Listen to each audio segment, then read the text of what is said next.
시청자 여러분 안녕하십니까? 헬로티비 뉴스입니다. 네, 지난 여름에 도쿄 올림픽 있었잖아요. 김난영 아나운서도 보셨죠? 네, 그럼요. 근데 이게 사상 최초로 관중석 분위기가 너무나 조용했습니다. 네. 코로나19 때문에요. 네. 자, 다가오는 다음 달 4일 베이징 동계올림픽이 개막하는데 역시나 일반인들의 관람은 어렵게 됐습니다. 네, 베이징에서도 오미크론 변이 바이러스 확진자가 나오면서 방역을 강화할 수밖에 없는 상황인 건데요.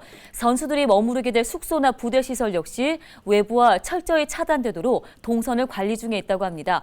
부디 2024년 파리 올림픽 경기장에서는요, 대한민국을 힘차게 외칠 수 있기를 기대해 보겠습니다. 헬로티비 뉴스 지금 시작합니다.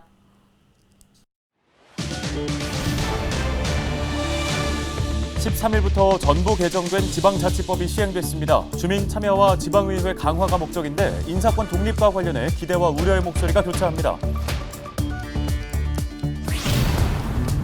경기도를 남도와 북도로 나누자는 경기 분도 논의가 최근 구체화되고 있습니다. 더불어민주당 김민철 의원은 최근 행정안전부가 경기 분도 관련 전문가 의견 취합 절차 등을 추진하고 있다고 밝혔습니다. 한국철도공단이 경원선 초성리역에서 한탄강역 구간 3km를 철거하려고 하다 지역사회의 반대 목소리에 부딪혀 철거를 멈췄습니다. 지역에선 한탄강 철도를 근현대 문화유산으로 보존해야 한다고 주장합니다. 경기도민 75%가 설 연휴 기간 고향을 방문할 계획이 없거나 취소할 예정이라고 밝혔습니다.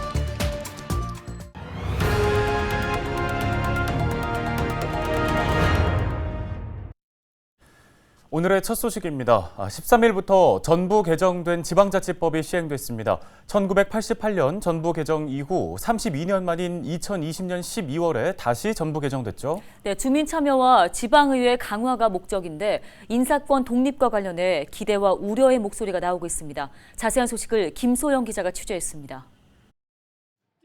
경기도의회가 인사권 독립을 기념하는 비전 선포식을 갖고 인사권 독립의 시작을 알렸습니다.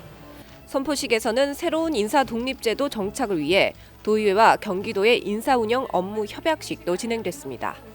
앞서 의정부 시의회, 양주 시의회 등 지역 의회들도 집행부와 인사권 독립의 성공적 추진을 위한 업무 협약을 체결했습니다.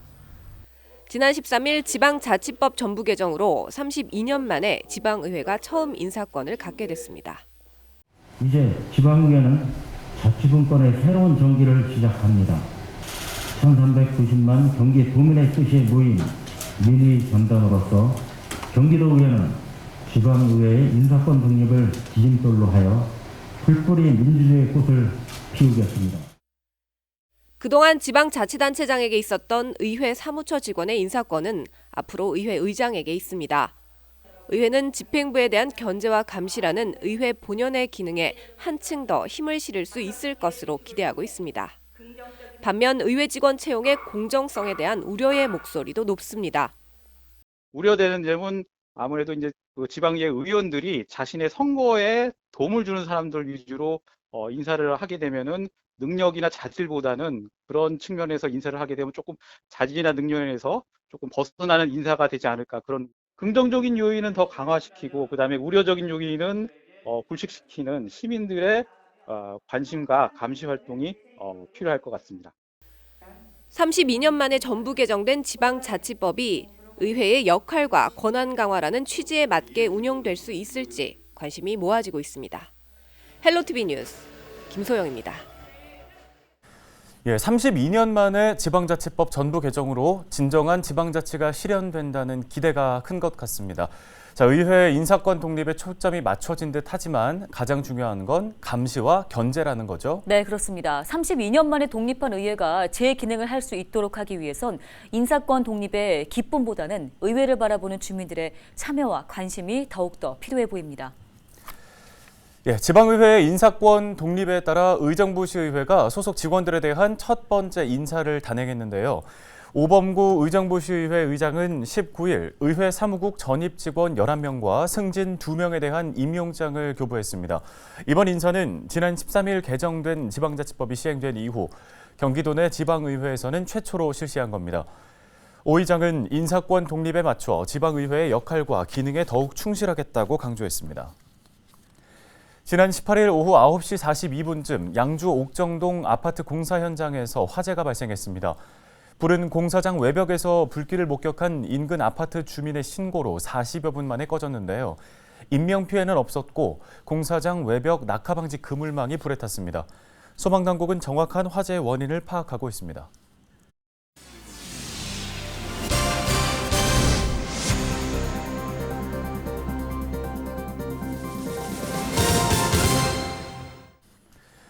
다음 소식입니다. 경기도를 남도와 북도로 나누자는 경기 분도 논의가 최근 구체화되고 있습니다.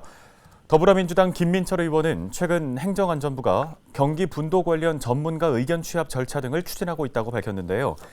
행안부는 또 경기 분도를 위한 구체적인 방안을 수립하기 위해 국회 행정안전위원회에 계획안을 마련해 줄 것을 요청했습니다. 이에 따라 국회 행안위는 올해 안에 분도 관련 계획안을 해당 소위에 상정할 예정입니다. 국회에서 경기 분도 법률안을 발의할 경우 지방의회 의견 청취 또는 주민 투표를 거쳐 국회 의결까지 받으면 경기 분도가 시행됩니다. 집단 감염 여파에 지역사회 안에서 오미크론 변이에 감염된 환자들도 크게 늘고 있습니다. 네, 방역당국은 오미크론이 우세종이 될 가능성에 대비해 방역 체계를 바꾸고 있습니다. 보도에 이세진 기자입니다. 집단 감염이 발생한 김포 교회 관련 확진자는 꾸준히 늘고 있습니다. 지난 12일 첫 확진자가 나온 이후 일주일 만에 확진자는 170명을 넘었습니다. 이들 가운데 9명은 오미크론 변이에 감염된 것으로 확인됐습니다. 이에 따라 나머지 확진자들도 오미크론 변이 감염자로 추정되고 있습니다. 이번 집단 감염 여파로 자가격리 중인 사람은 300여 명. 격리 도중 추가 확진된 사례가 잇따르면서 지역사회 내 오미크론 변이에 감염된 확진자도 더 늘어날 가능성이 남아 있습니다. 이렇게 오미크론 변이가 빠르게 확산되면서 방역 체계도 바뀝니다. 수도권에서 오미크론 비중은 19%에 불과하지만 방역당국은 설 연휴를 지나면서 대체 속도가 가속화될 것으로 보고 있습니다. 이에 따라 19일부터는 오미크론 변이 환자도 재택 치료를 받습니다. 델타 변이보다 낮은 위중증률을 고려한 겁니다. 오늘부터 오미크론 변이 확진자를 대상으로 재택 치료를 전면적으로 실시하며 선택과 집중을 위해 생활치료센터는 위험성이 있는 고령층, 기저질환자 등으로 집중 배정될 것입니다. 정부는 오미크론에 대비해 동네 의원의 참여를 확대하고 먹는 치료제 치료 체계도 구체화할 계획입니다. 헬로티비 뉴스 이세진입니다.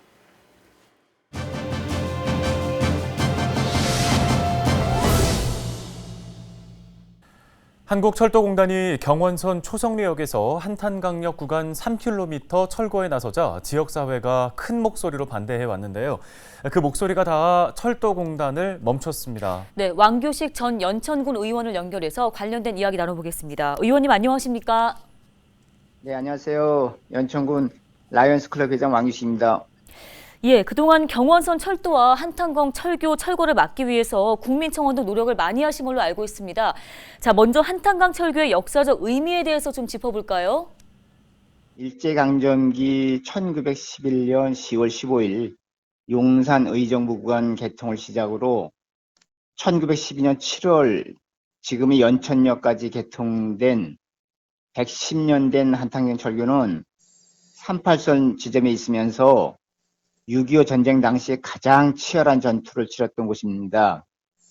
한탄강은 또한 한때 수도권에서 가장 많은 인파가 몰려서 75년 6월 28일부터 한탄강역에 이제 간이역이 생겨서 2019년 4월 1일 철도 운행을 중단할 때까지 사용한 한탄강역이 바로 이 철교이기 때문에 이 한탄강 철교, 한탄강 역사가 매우 역사적 의미가 있다고 생각합니다. 예, 그러니까 우리 역사의 이 뼈아픈 기억을 잊지 않기 위해서 경원선 철도와 한탄강 철교가 존치돼야 한다는 말씀이신 거죠? 네, 그렇습니다. 한탄강 철교는 일제강점기 우리 국민의 희생과 강제 노역으로 만들어졌고 한국전쟁 당시 동족상잔의 전투를 몸소 총탄 폭격을 막아내면서 연천을 지킨 살아있는 시설물이고 산증인입니다. 그래서 근대문화 유산으로 경원선 철도와 철교를 보존하여야 한다고 생각합니다. 네, 이런 가운데 이제 연천군에서 이 경원선 폐선 구간과 한탄강 폐철교 활용 방안을 모색한다는 소식이 전해졌는데요. 자, 지역의 목소리와 노력이 통한 걸로 볼 수 있을 텐데 활용 방안에 대해서 고민이 많을 것 같습니다. 어떤 의견이십니까? 지금 급선무는 철거된 철도를 원상복구가 우선이라고 제 생각합니다. 철거된 철도 원상복구가 쉽지는 않다고 봅니다. 그러나 우리가 벌써 이제 인지했을 때 신목 및 철도 레일이 어디론가 이동되고 있습니다. 제자리로 돌려놓고 활용 방안에 대해서는 연천군과 연천군청이 지역경제에 도움이 되는 방법을 찾아야지요. 관광자원화, 역사인식의 교육장으로 활용해야 된다고 생각합니다. 네, 그런데 이제 문제는 예산 부분이겠죠. 자, 연천군이 안전시설 등을 갖추는데 120억 원 정도가 소요된다고 밝힌 바 있는데요. 활용 방안을 준비하면서도 또 어쩔 수 없이 예산이 들어갈 수밖에 없을 텐데 이 부분에 대해서는 어떻게 생각하십니까? 말도 안 되는 소리입니다. 기차도 다니지 않는데 안전시설에 그렇게 많은 돈이 들어갈 곳이 없습니다. 또 철거 비용 100억 원을 들여 왜 철거를 하나요? 그냥 존치하면 되는데 다행히 지금 우리의 강력한 요구에 의해서 연천군에서 폐철도 부지를 매입하는 쪽으로 코레일과 진행하고 있는 걸로 알고 있습니다. 이 활용 방안은 그 이후 용역을 통해서 결정해야 한다고 생각합니다. 네, 오늘 관련해서 말씀은 여기까지 듣겠습니다. 지금까지 왕규식 전 연천군 의원이었습니다.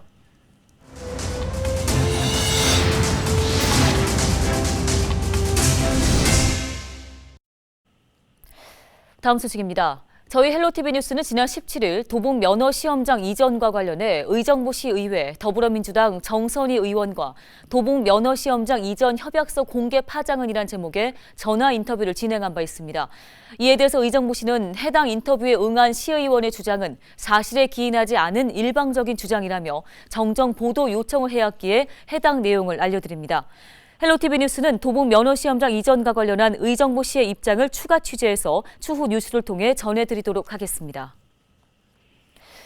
경기도민의 75%가 이번 설 연휴 기간 고향을 방문할 계획이 없거나 취소할 예정이라고 밝혔습니다.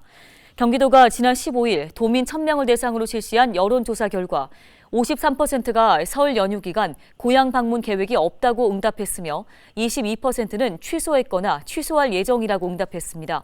또 계획이 있다고 답한 도민은 25%에 불과했는데요. 가족이나 친지 등 사적 모임 계획이 있느냐는 질문에는 68%가 취소했거나 계획이 없다고 답변했습니다.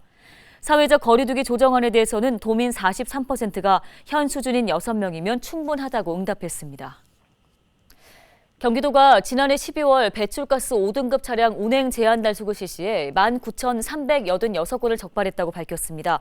적발된 차량 가운데 수도권 차량은 경기도 등록 차량 1,541건을 포함해 63%로 나타났으며 수도권 외 차량은 충남이 1,907건으로 가장 많았습니다. 도는 위반 차량에 대해서는 기초생활수급자와 소상공인 소유 차량을 제외하고서는 과태료를 부과한다는 방침입니다. 경기도 2층 버스 이용객의 만족도가 꾸준히 상승하고 있는 것으로 조사를 했습니다. 경기도가 한국리서치에 의뢰해 지난해 11월 23일부터 8일간 만 18세 이상 534명의 2층 버스 이용자를 대상으로 설문조사를 실시한 결과 종합 만족도는 77점으로 지난 2019년에 비해 2점, 2017년에 대비 5점이 상승했습니다.